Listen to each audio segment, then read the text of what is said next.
చిన్ని కథలు చెప్పనాకి స్వాగతం. నెమలి గర్వం ఒక చిన్న కథ. అందమైన అడవిలో సూర్యుడు ఉదయిస్తుంటే పచ్చని ఆ అడవి జీవం పొందింది. చెట్లపై పక్షుల కిలకిలలు, నది మీద పొగమంచు, ఎంతో అందంగా అద్భుతంగా ఉంది ఆ సన్నివేశం. ఆ అందమైన అడవిలో మరింత అందమైన మోరు అనే ఒక నెమలి ఉండేది. మోరు పురి విప్పి అందంగా నాట్యం చేస్తుంటే అక్కడున్న పక్షులు, జంతువులన్నీ కూడా ఆశ్చర్యంగా చూసేవి. మోరు అద్భుతమైన నాట్యాన్ని చూసి అసూయ చెందేవి పక్షులు, అక్కడున్న జంతువులు కూడా.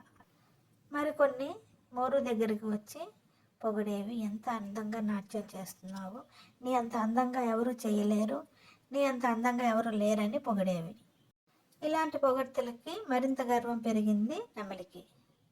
ఆ గర్వంతో ఏ పక్షి కనిపించినా, జంతువు కనిపించినా వాటిని అవహేళనగా మాట్లాడేది మోరు. ఒకరోజు ఒక బుజ్జి పిచ్చుక వచ్చి మోరుతో అంది, అందం మాత్రమే కాదు మృదుత్వం కూడా ఉండాలి, అందం మనసులో ఉండాలి, బయటకు కాదు అని బుద్ధి చెప్పింది.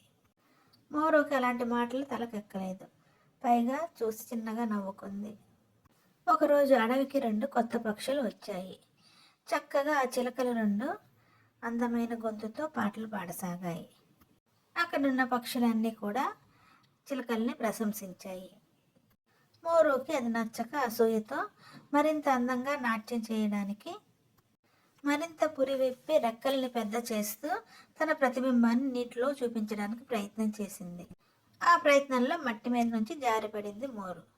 అందరూ నవ్వగానే మోరు సిగ్గుపడి చెట్ల వెనక్కి దాక్కుంది. ఆ రోజు రాత్రి మబ్బులు కమ్ముకొని ఉరుములు మెరుపులతో వర్షం పడసాగింది. మోరు తన పెద్ద పెద్ద రెక్కలతో అక్కడి నుంచి ఎగరలేక చెట్టు కిందే నిలబడిపోయింది మోరు. చిన్న చిన్న పక్షులు, బుజ్జి పిచ్చుక, చిలక అన్నీ కూడా చెట్టు కొమ్మల మీదకి ఎగిరి తలదాచుకున్నాయి.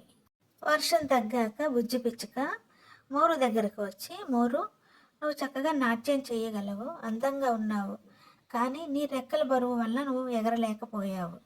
చిలకమ్మ చక్కగా పలకగలదు, పాడగలదు. అలాగే దేవుడు ఒక్కొక్కటికి ఒక్కొక్క సామర్థ్యం ఇచ్చాడు.